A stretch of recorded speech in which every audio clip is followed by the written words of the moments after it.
this computer. Welcome everybody to this fantastic webinar where we have Kati Ojeda introducing us to an important theme on tools for resilience for parents and especially international parents. So just a few words about Mothers in Business. Mothers in Business is an association that brings together parents and mothers who are interested in both family and career, and especially interested in combining those. Of course, that needs energy, tools, the right networks, and a lot of resilience and strengths that we all have, but sometimes we all need support. That's why we have Mothers in Business. MiB, shortly said, organizes a wide range of events, both in English and in Finnish. You are welcome to visit the Mothers in Business website. I can post the link later on into the chat and see what events are coming up for also non-members. But if you're not a member yet, I strongly encourage you to join. We have a lot of fantastic content, both career-wise and also life-wise. Currently, I am facilitating the MiB HUB, which is a program for international parents to increase resilience and well-being through tools and researched themes that bring wellness and decrease the risk for burnout, for example, and especially parental burnout, which has been researched, and it's a totally different phenomenon, for example, from workplace burnout. That's why I'm here, and we have fantastic Kati in connection with the hub hosting this webinar as well. If you have any questions, you would like to comment, share any ideas or thoughts during this webinar, you are absolutely more than welcome to do so. We encourage you to write your comment or question or whatever idea you get into the chat, and I will lift them up. So I'm the moderator here today. My name is Anne Liljestrand. For those who don't know me, I see some familiar names here today. Which is wonderful, and new friends as well. So please post your questions into the chat. I will lift them up for Kati to answer and to reflect upon throughout this webinar. This is a 1-hour webinar, and let's make the most of it together. So having said this, Kati, please go on. You can share your presentation and start the insights. Yes, here we go. I will start that. Can you see my presentation? Yes, we can. Perfect. Yes. Great. So my name is Kati Ojeda, and I'm here today to speak about well-being of parents and about finding resilience tools. I'm really happy to be here today, as this topic is really close to my heart. I think that parents do quite an amazing job for all the society, and yet get quite rarely feedback of their work. But yeah, let's get started. Maybe a few words about me. I'm a mother myself. I have 2 sons, 9 and 5 years old, and yeah, when I was making this presentation and the PowerPoint offered me this picture, when I started to write the mother of 2, I fell in love with this picture because it tells quite a lot about parenthood. I think many times we have our kids quite neat, and then when we as parents, as moms, show show up. We're a bit messy hair and trying to stand somehow straight in the picture. So we are straight deep into the topic.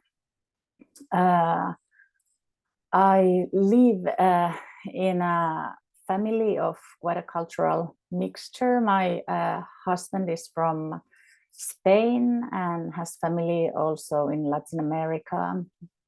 And I'm originally from Eastern Finland, where the culture is quite different to the culture of the capital area where we live nowadays. Maybe a few words of my professional background so that you get to know from what lenses I am looking today's topic.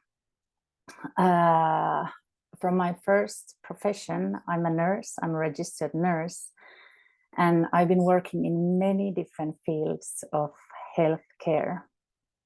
And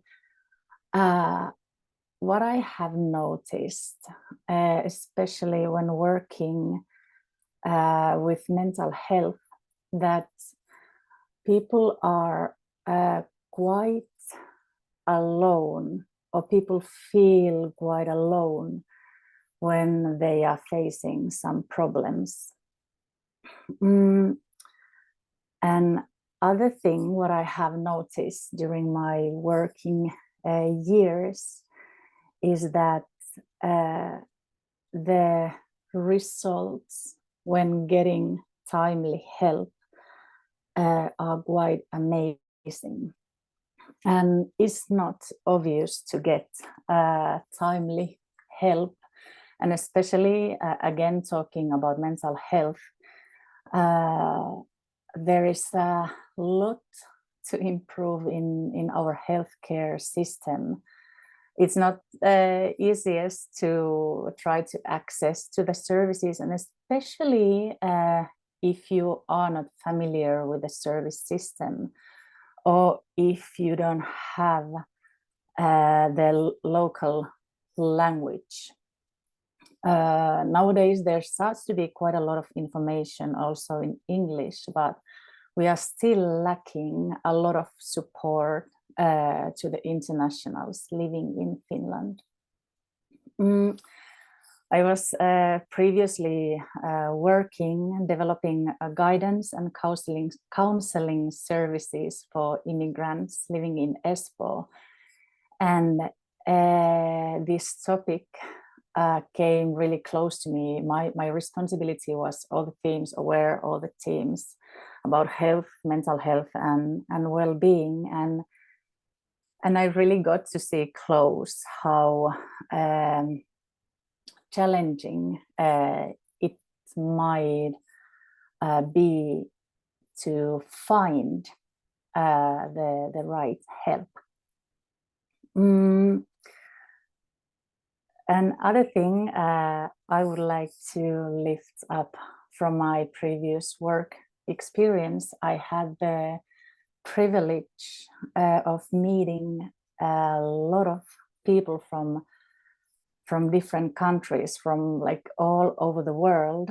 And what I learned when listening their stories, that actually we have quite a lot to share. We have quite a lot in common.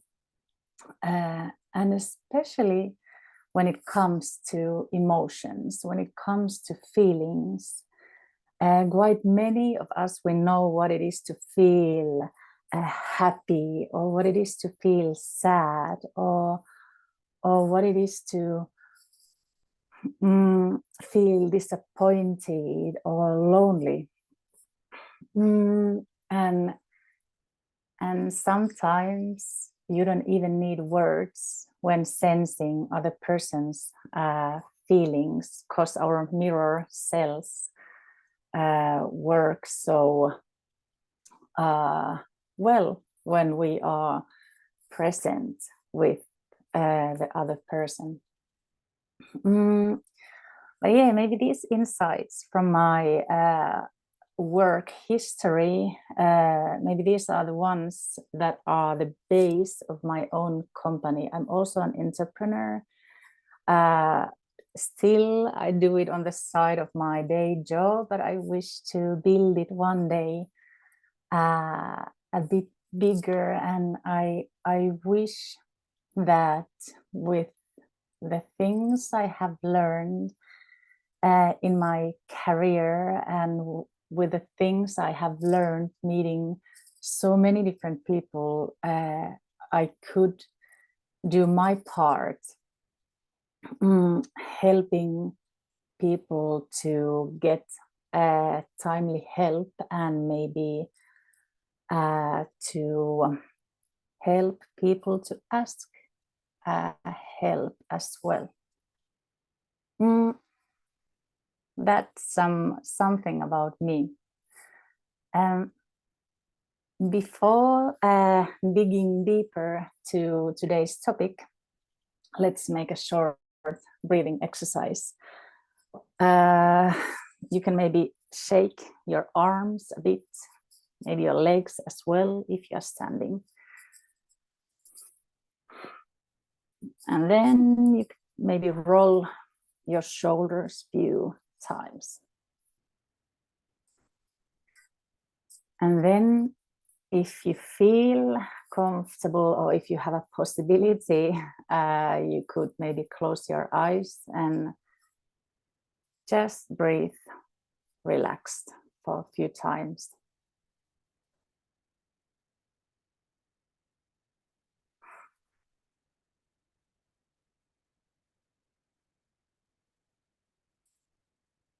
Maybe you could breathe a few deeper breaths.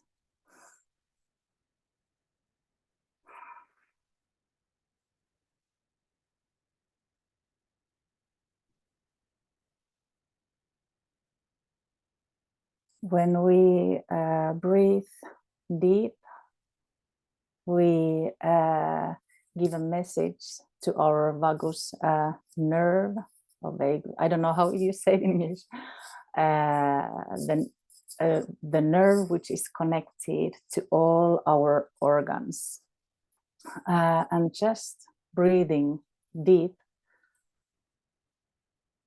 the nerve sends a message to our body, to all the organs, to relax, to calm down. Everything will be fine. And the body starts to relax itself.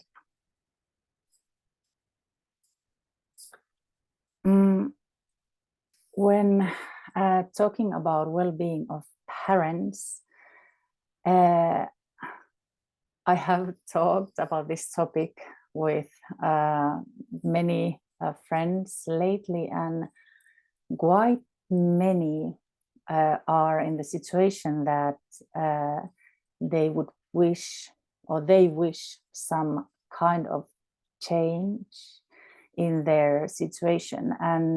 And for you who are listening this webinar, there might be that kind of wish as well, to find tools to feel better, or to have more power, or any wish and anyone have. We come from different situations, so everyone has their own wishes and needs.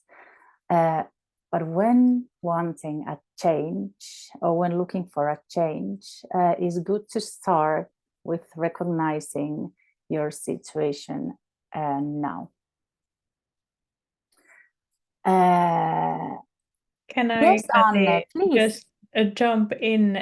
There's a comment in the chat that this breathing exercise was really, really nice, and I do confirm that as well. Really felt that, especially at this time of day. I don't know if you can recognize that, you who are online here. So thank you for that, Kati. Thanks for the comments. That's breathing is a really easy tool to use during the day, but at least for me it happens that I just forget. I forget. Of course, I breathe during the day, but I forget to take that small moment for myself. It could be so easy. It takes 1 minute. Yeah, I noticed that there is one change what I could go towards to remember to breathe a bit more often during the day. But yeah, recognizing your needs, recognizing where you are at. This picture is drawing a psychological process when moving to a new country. Unfortunately, the texts in the picture are only in Finnish. I could not find an English version about this, but you will get a Finnish class at the same time. I will guide you through the Finnish texts. This is about when moving to a new country, but this curve could as well be of any big change you are going through in your life. Having a baby, going to a new workplace, starting something new, or maybe to break up or have some other big crisis. So you can picture your own situation to the curve.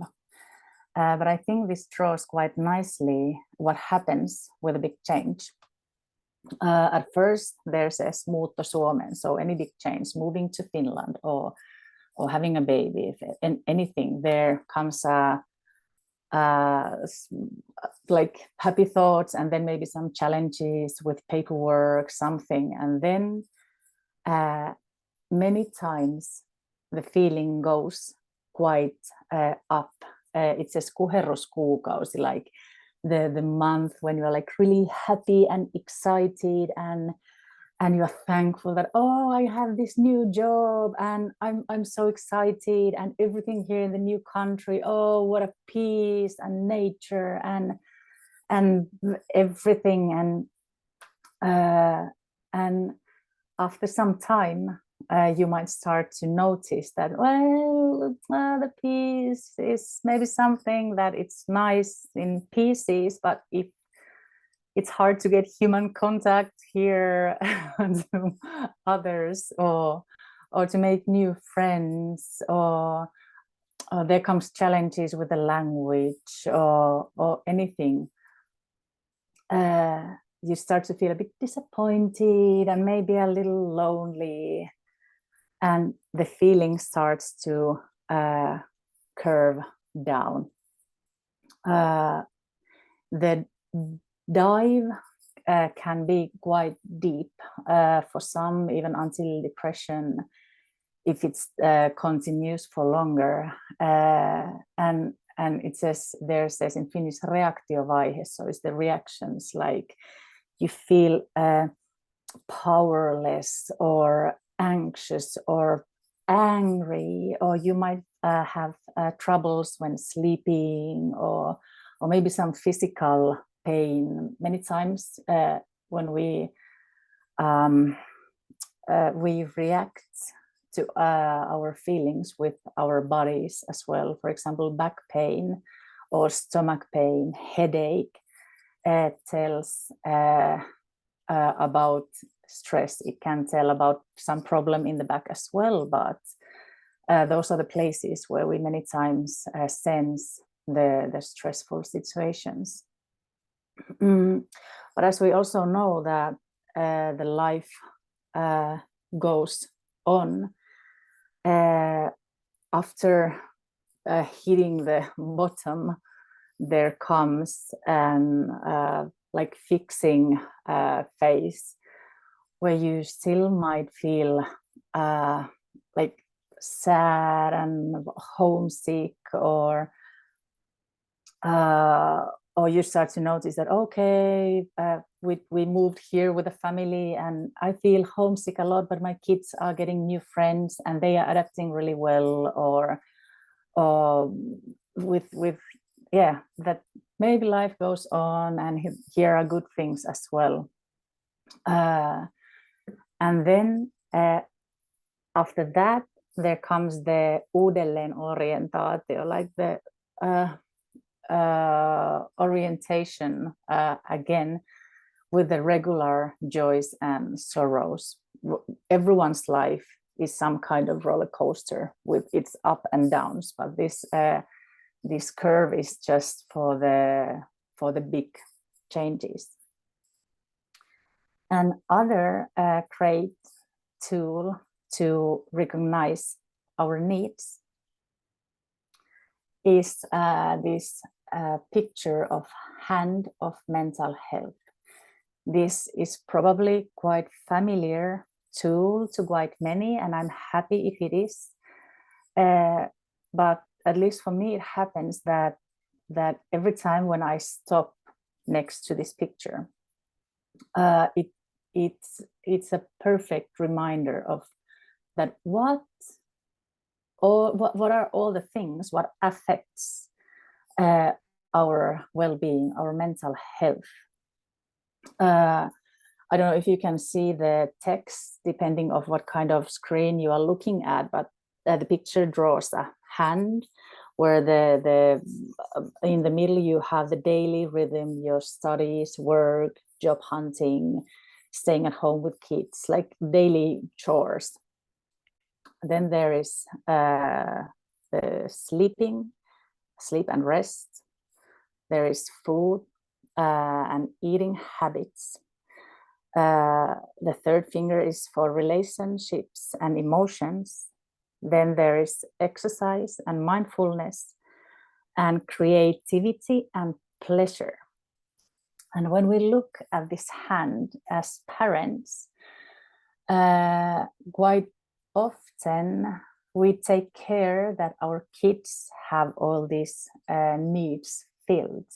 They have the rhythm to sleep. At this time we go to bed, and we make them, we take care that they eat regularly, and maybe even organic vegetables, and like we really nourish them and take good care.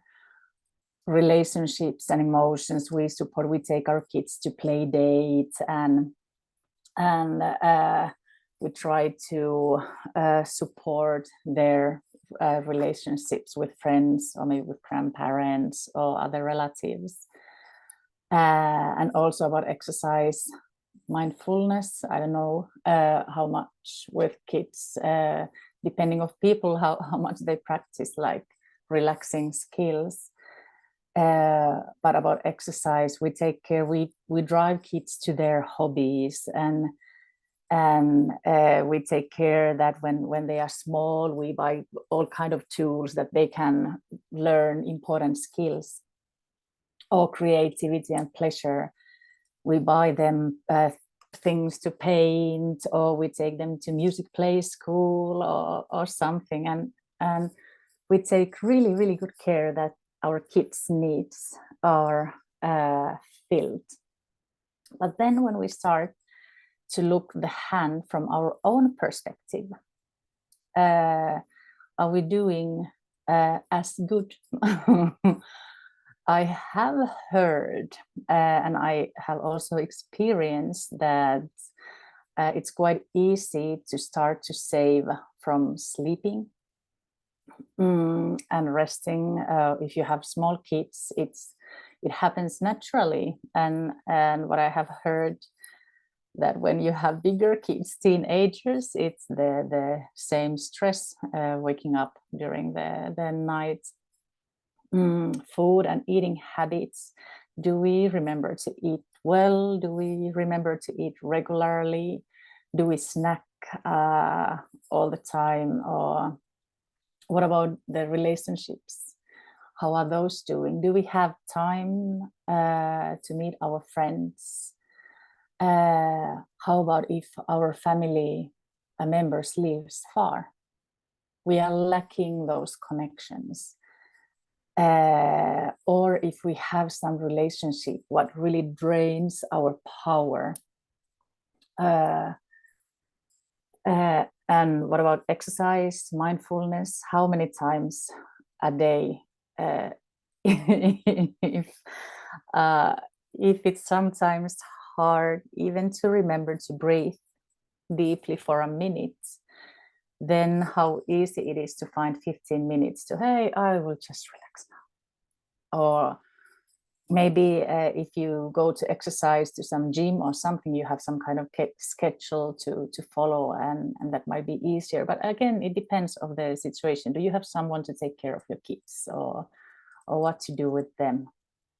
And I think the last one, the creativity and pleasure, how often we do those things what we really enjoy, what really makes us happy and curious, and to like grow out from the daily bubble.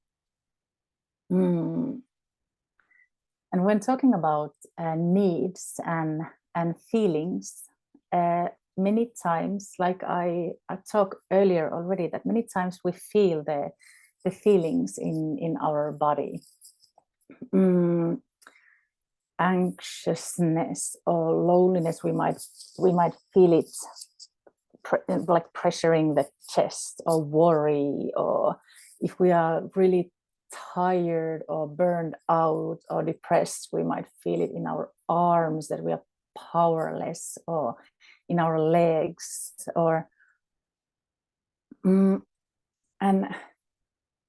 what I learned to use myself, or what I learned to do myself some years back, was that when there came some big feeling, I wrote there that if feelings comes as a wave, that sometimes we react, or there comes a stronger feeling that the situation demands.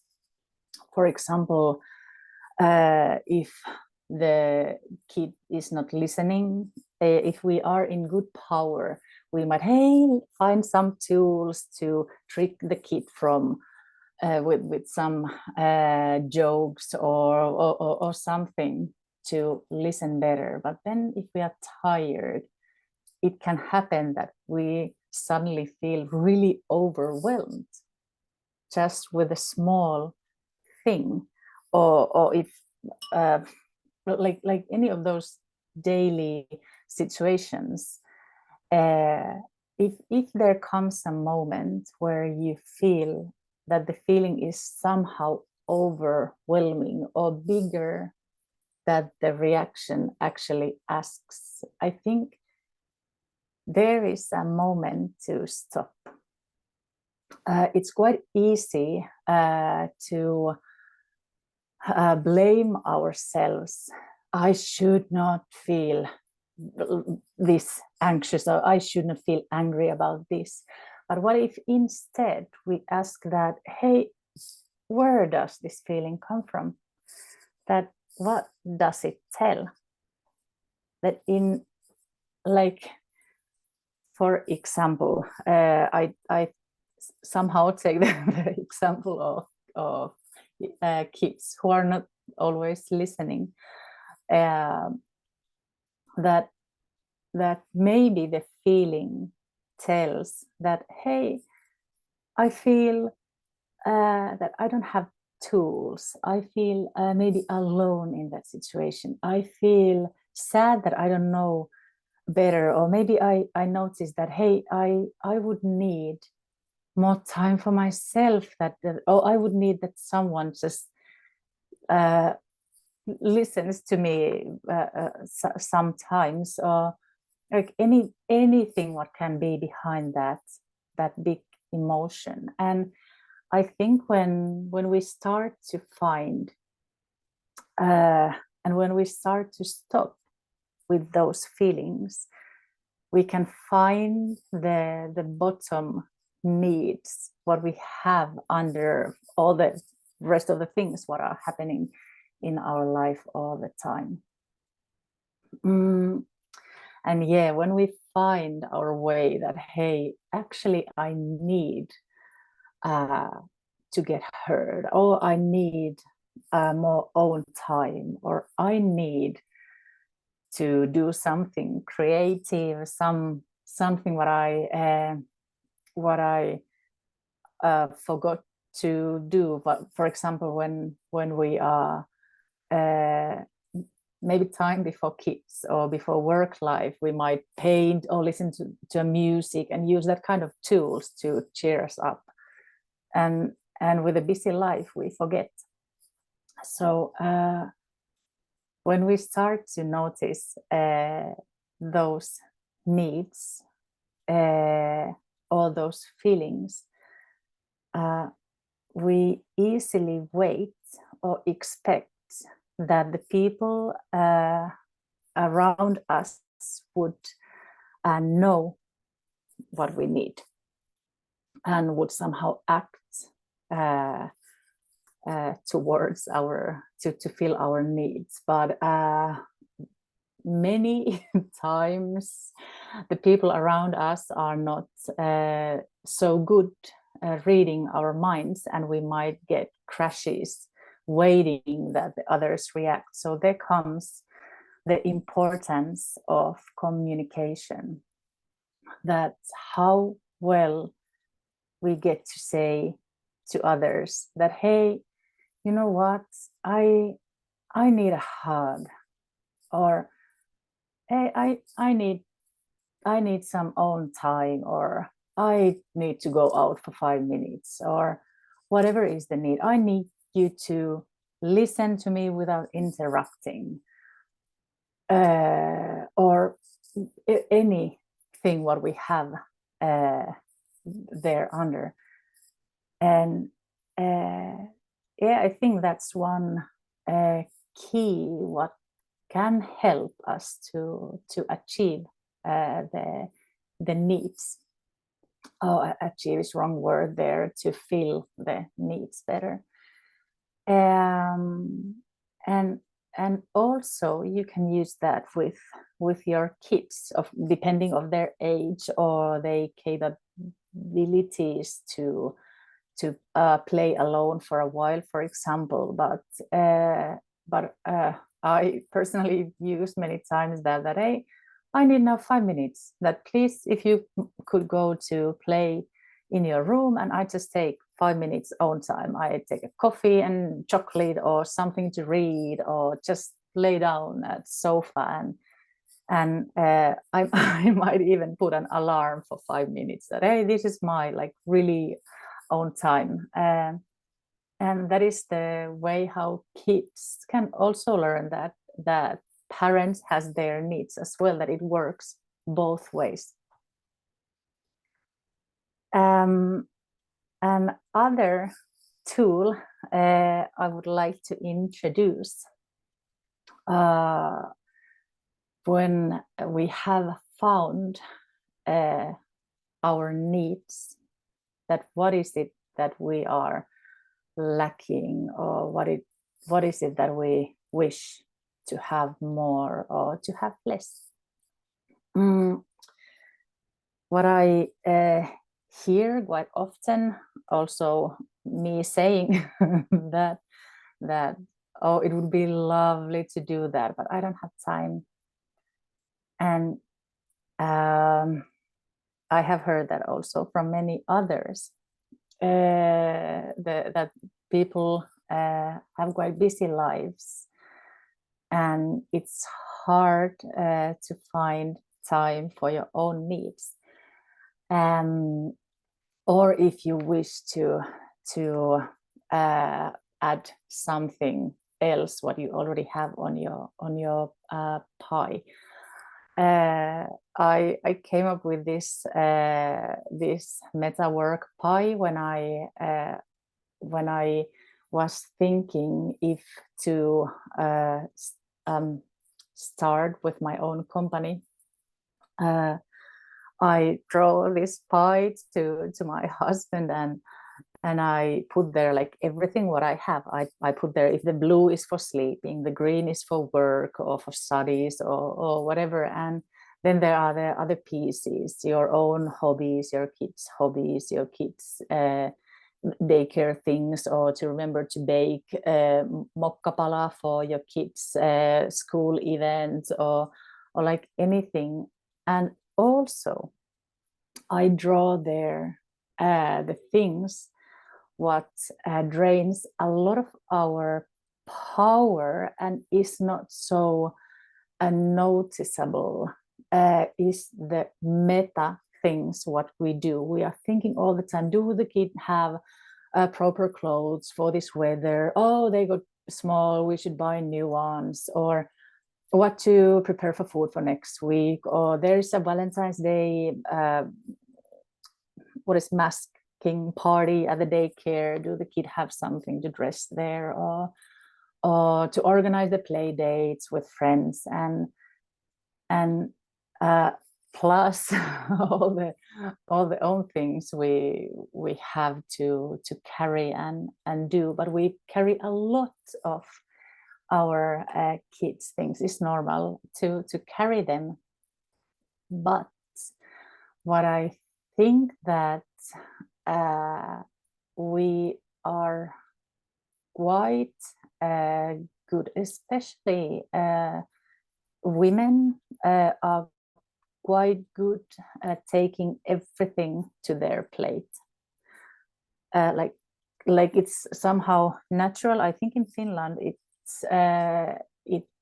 helps that traditionally the mothers are the ones who stay at home with the kids for quite a long time, and they learn all those things what there is to remember. And nowadays it has changed a lot. People and families, they share the tasks more even. But still, when you think your pie, meta work pie, is there something you could take out, or something that you could give to someone else, or something that you could do a bit less to add their space for something what is really empowering for you. The second picture tells about the actual pie, how it many times goes that if the blue one is for sleeping, sometimes we even wake up in the night thinking about something else. And if the green is for work, the work nowadays, especially in if we can work from distance, we multitask, we might put laundry or organize some other things at the same time. It can be even at the job at the office or in the catering, wherever you are working. We many times cut the work, starting to think something else, and quite often it is our phone what drains our attention. What is it happening there? And the thing with phone is that we think that I take my own moment. I have a small peaceful moment for myself, and we take phone in our hand, and then we go to social media or to read news or something else what is happening. And instead of feeling relaxed, we read news about horrible things what are happening in the world, or we go to social media and we get we read about people who have who write with quite a strong emotions. And instead of putting our own levels down, we put our levels up. We had our own time, but we add the anxiety, we add the worry, we add the things what we didn't ask, or what we didn't even wish to hear, and we stay with that anxiousness. and we continue our life. And then there comes the other things, but it's quite easily cutting. how would I say? But yeah, what I suggest for you, this is not a school lesson, so I don't want to give you homework, but what I suggest that if some of these tools feels comfortable, or you think that you could try to how they could affect to you, or if you can get something out of them, feel free to use and try, because many times the change starts from the smallest things, but we are in charge of creating the space for the change. There we go. I left quite a lot of time for the conversation, as I wish this topic brings thoughts. So feel free to ask or comment anything. Thank you, Kati, for this wonderful webinar and for really practical tools that you have shared with us. One comment in the chat came when you introduced this curve of change when you move to a new country, or yes, this one, or if there's another life change, there's a link in the chat to an educational establishment that also has this sort of curve in English. So you can also refer to that. Yes, they're quite the same, and it's wonderful that we also have the direct English version. To continue our discussion, I will end the recording here. Thank you for watching the recording, for those who are watching the recording, and please do visit the Mothers in Business website to see even more wonderful events coming up that are open for all, or for members if you're a member. And before you stop the recording, I will go back to the last slide. If you have any questions or comments, or if you wish to reach out to me of more, I also offer personal therapeutic coaching. So there's my email address, info@bni.fi, and feel free to send messages there. Wonderful. Exactly, info@bni.fi. Thank you, Kati.